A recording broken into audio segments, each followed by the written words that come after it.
علیہ، اگر نیکیاں لیے جانے کے بعد بھی معاملہ برابر سرابر نہیں ہوا تو اخذ من خطایا، تو مظلوم کے گناہ لیے جائیں گے، اس کی لفظیں لی جائیں گی، خطائیں لی جائیں گی، فطرحت علیہ، اور ظالم کے اوپر پھینک دی جائیں گی، اور اس کے بعد ظالم کو پکڑ کر کے جہنم میں ڈھکیل دیا جائے گا۔ دیکھو یہ آدمی ظالم کہا جا رہا ہے، جبکہ اس کے پاس عقیدہ بھی ہے، جبکہ اس کے پاس نمازیں بھی ہے، جبکہ اس کے پاس روزے بھی ہیں، جبکہ اس کے پاس زکات اور صدقہ و خیرات بھی ہے، پھر بھی جہنم میں ڈالا جا رہا ہے۔ کیوں؟ طرح فی النار، جہنم میں پھینک دیا جا رہا ہے۔ معاشرہ صحیح نہیں ہے۔ جی چاہتا ہے ایک اور حدیث پیش کروں، حدیث اس طرح وعن ابي هريره رضي الله تعالى عنه قال قال رجل يا رسول الله ان فلانة تذكر من كثرة صيامها وصلاتها وصدقتها غير انها تؤذي جيرانها بلسانها قال هي في النار قال يا رسول الله ان فلانة تذكر من قلة صلاتها وصيامها وصدقتها وأنها تصدق بالأكبار من العقل ولا توزي بلسانها جيرانها قال هي في الجنة رواه أحمد في مسنده۔ حضرت امام احمد بن حنبل حدیث پاک کو ایسے مسند احمد کے اندر لائے۔ حضرت ابو ہریرہ فرماتے ہیں کہ ایک آدمی آیا اور کہا کہ اللہ کے رسول، ایک عورت کے بارے میں یہ بیان کیا جاتا ہے کہ بہت زیادہ نمازیں پڑھتی ہے، بہت زیادہ روزے رکھتی ہے وہ، اور بہت زیادہ صدقہ و خیرات کرتی ہے۔ بہت اچھی بات ہے، بہت زیادہ نمازیں پڑھتی ہے، بہت زیادہ روزے رکھتی ہے، اور بہت زیادہ صدقہ و خیرات کرتی ہے، شیور ہے کہ اللہ کے رسول اس کے اندر ایک خرابی ہے، کیا؟ غیر انہا توزی جیرانہا بلسانہا، وہ اپنی زبان سے اپنے پڑوسی کو تکلیف پہنچاتی ہے، اس کی معاشرت اچھی نہیں ہے۔ پڑوسی سے جب واسطہ پڑتا ہے تو اس واسطے میں خرابی آ گئی ہے، معاشرت صحیح نہیں ہے اس کی۔ جب تک یہ اپنے پڑوسی سے لڑ نہ لے، گالیاں نہ بدلے، اپنی زبان سے اس کو تکلیف نہ پہنچا دے، تب تک اسے چین نہیں آتا۔ آپ نے فرمایا ایسی عورت جہنم نہیں ہے، قال یہ فی النار، وہ عورت جہنم میں جائے گی۔ دیکھیے وہ عورت کثرت سے روزے رکھ رہی ہے، وہ عورت کثرت سے نمازیں پڑھ رہی ہے، وہ عورت کثرت سے صدقہ و خیرات کر رہی ہے، لیکن معاشرت صحیح نہیں ہے، اس کی زبان صحیح نہیں ہے۔ زبان کو قابو میں رکھا جائے، یہ بہت ہی عجیب چیز ہے۔ ساتھی نے بڑی اچھی بات کی ہے، وہ گلستہ ہے نا ان کی، حضرت ساتھی رحمت اللہ علیہ کی، وہ عربی اسکول میں پڑھنے والے، عربی مدرسوں کے اندر پڑھنے والے بچوں کو ابتدا میں پڑھائی جاتی ہے کتاب، پرسین میں، فارسی میں، بڑی اچھی اچھی باتیں، قسمت کی باتیں۔ کہتا ہے زباں پوری تا بکنجے نشست سمم بک، زباں بری تا بکنجے نشست سمم بک، بیعت کسے کی نباشت زبان شندر حکم، زبان کاٹ کر کے کونے میں بیٹھے رہنا اس بات سے بہتر ہے کہ آدمی کی زبان اس کے کنٹرول میں نہ ہو۔ حکم ہمارے کنٹرول، اس کی زبان اس کے کنٹرول میں نہ ہو، بہتر یہ ہے کہ ایسا آدمی اپنی زبان کاٹ کر کے گوشے کے اندر، کنج کے اندر بیٹھ جائے۔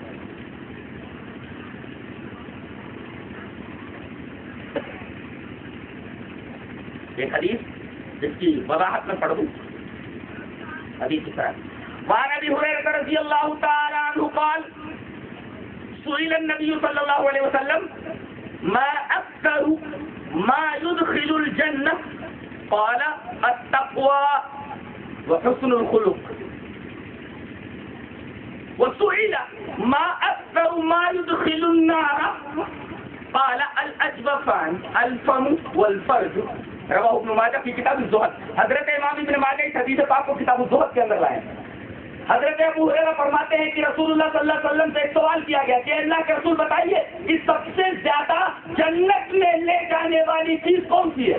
کیا سوال ہے، اللہ اکبر۔ ایک بات ہم صحابہ کرام کی زندگی میں دیکھتے ہیں، وہ جب سوال کرتے تھے تو بڑے ہی اہم اور بہت ہی پیارے سوال ہوا کرتے ہیں، اور عملی سوال ہوا کرتے ہیں جن کا تعلق عملی زندگی سے ہوتا ہے۔ ہمارے سوالات تو بیکار قسم کے ہوتے ہیں، سوال برائے سوال ہوتے ہیں، سوال برائے عمل نہیں ہوتا ہے۔ اس لیے کہ صحابہ کرام کی زندگیوں میں اور ہماری زندگیوں میں ایک بین فرق یہ ہے کہ ہم لوگ عملی نہیں ہے، وہ لوگ عملی تھے، لہذا وہی سوال کرتے تھے جن کا تعلق عمل سے۔ ہمارے سوال کیسے ہوتے ہیں؟ ارے ایسا سوال کیا کہ مولوی کی گھٹی بن گئی، گھٹی بن گئی مولوی، اتنے دنوں تک مدرسوں کے اندر پڑھا ہے اس کی گھٹی بنا دیا، اتنے قابل ہے۔ آپ کا سوال کیسا ہوتا ہے گھٹی بنوانے کے لیے؟ وہ میں بتاتا ہوں۔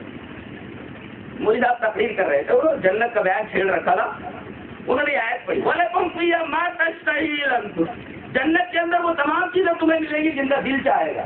حاضر گوشت کھانے کو حاضر ہے، چڑیے کا گوشت وَلَحْمِ طَيْرٍ مِّمَّا يَشْتَهُونَ، اور کسی چیز کا گوشت حاضر حاضر، لا مقطوعۃ ولا ممنوع، نہ تو کوئی قبضن ہے اور نہ تو ختم ہونے والی چیز ہے۔ جنت کا بیان ہو رہا تھا، اتنے میں ایک صاحب کھڑے ہوئے، کہا کہ رک جاؤ مولانا۔ مولانا رک گئے، کہا کہ یہاں ایک سوال ہے۔ کہا کہ بولو۔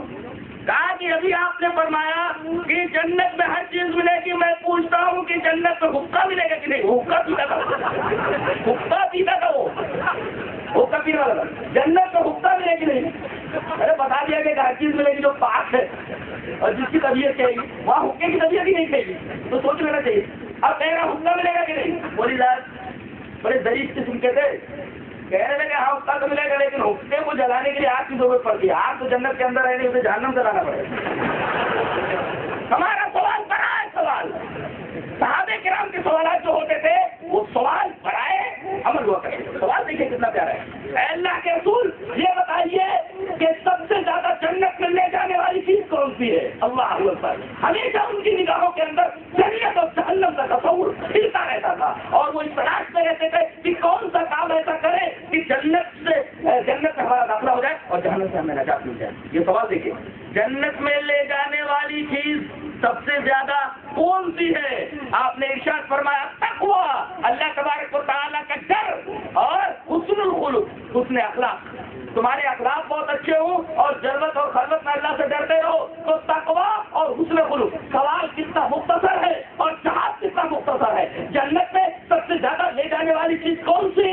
سوال مختصر، جواب مختصر، تقویٰ اور حسن اخلاق۔ تمہارے اخلاق بہت اچھے ہوں اور ڈرو، چاہے تنہائی میں ہو چاہے لوگوں کے درمیان ہو، تجارت کر رہے ہو، دکان میں بیٹھے ہوئے ہو، کہیں بھی ہو، اللہ تبارک و تعالیٰ سے ڈرتے رہو۔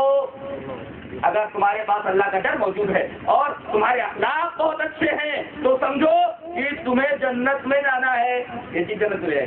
اور پھر سوال کیا گیا وسئل النبی، پھر نبی کریم صلی اللہ علیہ وسلم سے سوال کیا گیا کہ اللہ کے رسول اب لگے ہاتھوں یہ بھی بتا دیجئے ما اکثر ما يدخل النار، جہنم میں سب سے زیادہ لے جانے والی چیز کون سی؟ آپ نے فرمایا الاجوفان، دو کھوکھلی چیز ہے، کیا؟ ایک تو الفم، منہ، اور دوسرے شرمگاہ، فرج۔ یہ دو چیزیں ہیں کہ سوال بھی بہت مختصر ہے اور جواب بھی بہت مختصر۔ جنت میں سب سے زیادہ لے جانے والی چیزیں تو ایک تو تقویٰ اور دوسرے اچھے اخلاق، اور جہنم میں سب سے زیادہ لے جانے والی چیزیں دو، ایک تو منہ اور دوسرے شرمگاہ۔ ایک صحابی حضرت عقبہ ابن عامر، وہ آتے ہیں رسول اللہ صلی اللہ علیہ وسلم کی خدمت میں، سوال لے کے، پہلے روایت کو لاتا ہوں۔ وعن عقبہ ابن عامر رضی اللہ تعالی عنہ قال قلت یا رسول اللہ من نجات؟ قال امسك عليك لسانك وليسعك بيتك وابكي على خطيئتك، رواه الترمذی في کتاب الزہد۔ حضرت امام ترمذی اس حدیث پاک کو کتاب الزہد کے اندر لائے، راوی حضرت عقبہ ابن عامر ہے۔ حضرت عقبہ ابن عامر فرماتا ہے کہ میں رسول اللہ صلی اللہ علیہ وسلم کی جناب میں آیا اور میں نے پوچھا کہ اللہ کے رسول ایک سوال ہے۔ کہا پوچھو؟ کہا کہ نجات کا راستہ کیا ہے؟ مجھے جہنم سے نجات کیسے ملے؟ من نجات، what is the way to salvation؟ نجات کا راستہ کیا ہے؟ مجھے نجات کیسے ملے؟ رسول اللہ صلی اللہ علیہ وسلم نے فرمایا تین چیزیں لازم پکڑ لو، نجات مل جائے گی۔ کیا؟ امسک علیک لسانک، اپنی زبان کو اپنے قابو میں رکھ، یہ پہلی چیز۔ اپنی زبان کو اپنے قابو میں رکھنے کا ایک مطلب تو یہ ہے کہ اس زبان سے کسی کی دل آزاری نہ ہو، کنٹرول میں رکھا جائے، اس زبان سے کسی کو گالی نہ دی جائے، زبان سے کسی کو بدتمیز نہ کیا جائے، حمز نہ کیا جائے، لمز نہ کیا جائے، اور جو بہت زبان کے اعمال ہیں وہ نہ کیے جائیں۔ ایک مفہوم اور بھی ہے، وسیع مفہوم میں لے لیں کہ زبان کے اوپر حلال